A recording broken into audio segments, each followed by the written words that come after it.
Hey guys, for today's 2 minutes to do, we are going to fix the plank position and address 3 common mistakes that we see when people are trying to perform a 4-point plank. We have Krista here, she's going to help us out, and we'll get right into it. Krista's going to come down into a plank position, all right, and we're going to work this from the top down. So one of the first mistakes that we see in the plank position, Krista's not doing it right now, but sometimes people let their head drop forward, right, or they don't recognize the importance of maintaining a neutral cervical spine as well as everything else. So what she's going to do is she's going to put her head back in alignment and she's going to push her chin back, right? Pack that neck in. So that's the first thing we want to be sure that we're cognizant of, is that we're maintaining a neutral C-spine as well as everything else.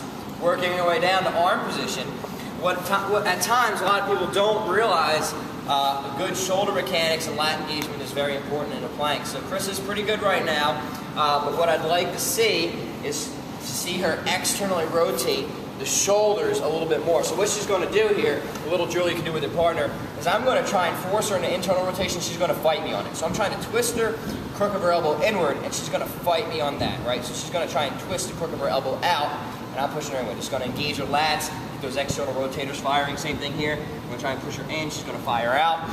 Good. So shoulder position looks good. This will set us up for a good push if we want to go there.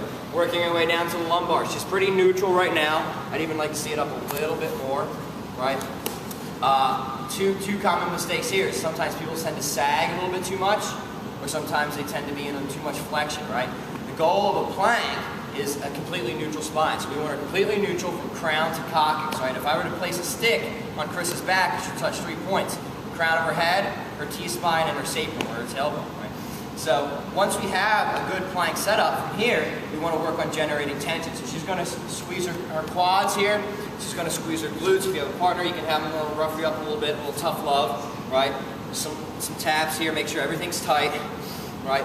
So what we're linking everything together and practicing this tension, right? So that way, when we get this feeling of what a solid plank should feel like, she's starting to sag a little bit now. She's probably tired. She can come out of it. Come on out of it. That this bottom of the plank position is what the top of our swing should be. So once we're solid in this plank here, right, we can start to mimic this position in other movements, squats, planks, etc., to maintain a nice, strong, neutral spine.